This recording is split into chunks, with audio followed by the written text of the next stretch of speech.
Bienvenidos a Daniel y Apocalipsis. Hoy estudiaremos un mensaje poderoso que nos recuerda que, aún en medio de crisis, cambios y desafíos espirituales, Dios sigue teniendo el control de la historia. Estos libros proféticos no solo hablan del futuro, también hablan del presente, de la lucha entre la verdad y el error, de la fidelidad en tiempos difíciles y de la esperanza que encontramos en Cristo Jesús. Abramos nuestro corazón para escuchar la voz de Dios y permitir que su palabra fortalezca nuestra fe. Bienvenidos. Hola, ¿qué tal, amigas y amigos? Qué privilegio seguir compartiendo con ustedes otra meditación sobre el libro de Daniel. Daniel capítulo 4, versículo 32 nos dice lo siguiente: Y de entre los hombres te arrojarán, y con las bestias del campo será tu habitación, y como a los bueyes te apacentarán, y 7 tiempos pasarán sobre ti, hasta que reconozcas que el Altísimo tiene el dominio en el reino de los hombres, y lo da a quien Él quiere. Palabra por palabra. Lo primero que hay que notar en este versículo es que ya lo hemos leído.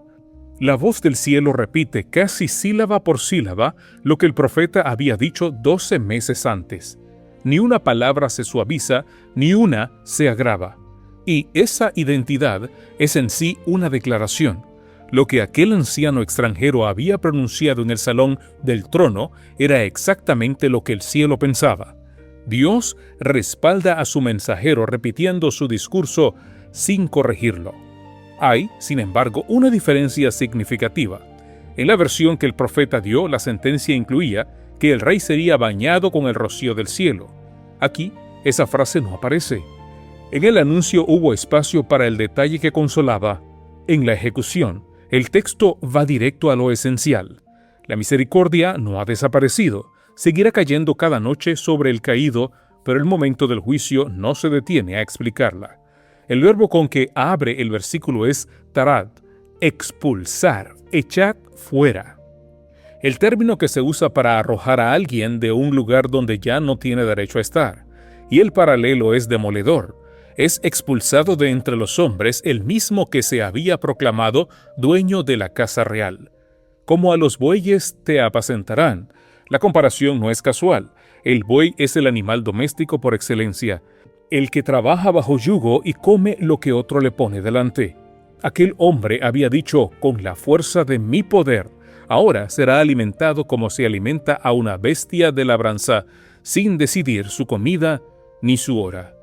Y el versículo termina donde terminan también el decreto del sueño y la interpretación del profeta.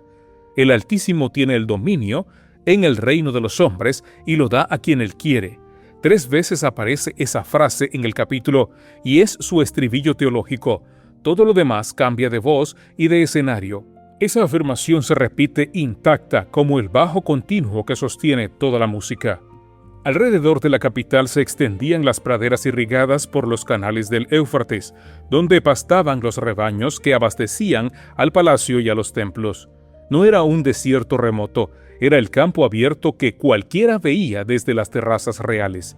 El hombre que había contemplado su ciudad desde lo alto terminaría durante 7 tiempos en el paisaje que hasta entonces solo había mirado desde arriba. Dios repite. Esa es la lección profética de este versículo. El mismo mensaje llegó primero como sueño, luego por boca de un intérprete fiel y ahora por una voz directa del cielo. Y siempre dijo lo mismo. Cuando el Señor tiene algo que enseñarnos, no cambia de argumento, cambia de mensajero. Así ha obrado a lo largo de toda la historia. Reiteradamente envió a su pueblo profetas y avisos, levantándose desde temprano y enviándolos. Y en el cumplimiento del tiempo envió a su Hijo. La insistencia divina no es terquedad, es la forma que toma el amor cuando sabe lo que está en juego. Y la insistencia continúa hasta el fin. El Evangelio eterno ha de ser predicado a toda nación, tribu, lengua y pueblo, con el mismo llamado esencial a temer a Dios y darle gloria. El mundo oirá una y otra vez la misma verdad hasta que ya no quede quien no haya tenido oportunidad de reconocerla. Repárese además en que el propósito declarado no cambió en 12 meses. Cuando la advertencia se dio, el fin era que el hombre llegara a conocer cuando la sentencia se ejecuta. El fin sigue siendo el mismo. Dios no cambió su objetivo por el hecho de que el rey no le hiciera caso. Lo que empezó buscando su conversión, termina buscando su conversión. La demora de Dios no es vacilación. Un año entero de silencio no alteró una sola palabra del veredicto, y eso enseña algo especial sobre su carácter. Es paciente, sin ser inconstante. Los hombres solemos confundir la tardanza con la duda, y la Escritura nos corrige aquí de manera contundente. Enseña también que el juicio de Dios conserva siempre una finalidad redentora. Incluso cuando la sentencia se ejecuta, la última frase no habla de castigo sino de conocimiento. Dios nunca deja caer de golpe por el golpe mismo.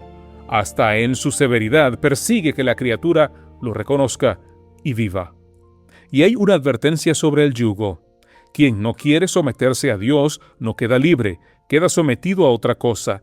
El que se negó a ser gobernado por el Altísimo termina comiendo lo que le pongan delante, como el buey. La única alternativa real a la sujeción a Dios no es la independencia, sino la servidumbre peor. Presta atención a lo que Dios te ha dicho más de una vez. Si un mismo asunto vuelve a ti por caminos distintos, una lectura, una conversación, una circunstancia, un sermón que parecía dirigido a ti, eso no es coincidencia, sino insistencia. Los temas que se repiten son los que Dios quiere resolver contigo. No esperes que la voz cambie de opinión porque tú no cambiaste el rumbo. El paso del tiempo no negocia con la verdad.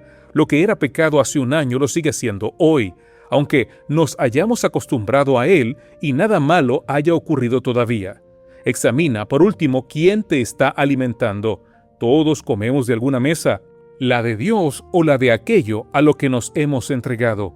Si dejaste de escoger lo que entra en tu mente y en tu corazón y simplemente consumes lo que te ponen delante, ya hay alguien que decide por ti.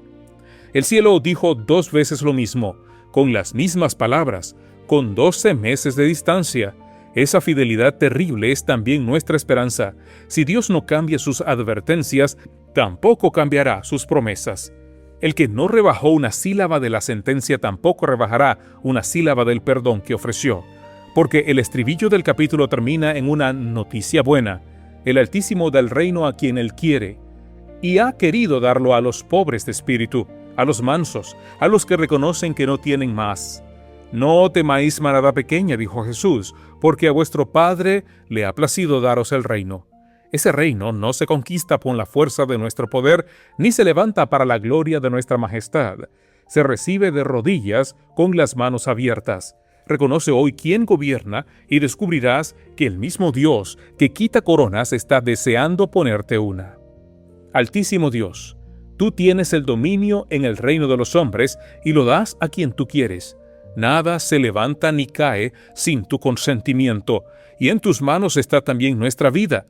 Gracias por tu insistencia, gracias porque nos hablas una y otra vez por caminos distintos, con la misma verdad, hasta que por fin escuchamos. Perdona las veces que hemos dejado pasar tu voz esperando que cambiara de mensaje. Enséñanos a atender lo que nos repites y darnos valor para obedecer hoy aquello que ya sabemos. Líbranos de toda servidumbre disfrazada de libertad y sé tú quien alimente nuestra mente y nuestro corazón. Señor Jesús, tú prometiste el reino a los que nada tienen. Recíbenos así, con las manos vacías y el corazón rendido, y reina sobre nosotros hasta el día de tu venida. Amén.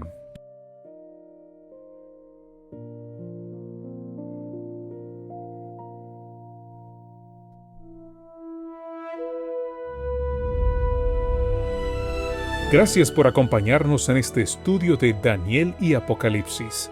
Que el mensaje de hoy nos motive a permanecer firmes, confiar más en Dios y vivir con esperanza aún en medio de las pruebas. Recordemos que los reinos de este mundo pasarán, pero el reino de Dios permanecerá para siempre.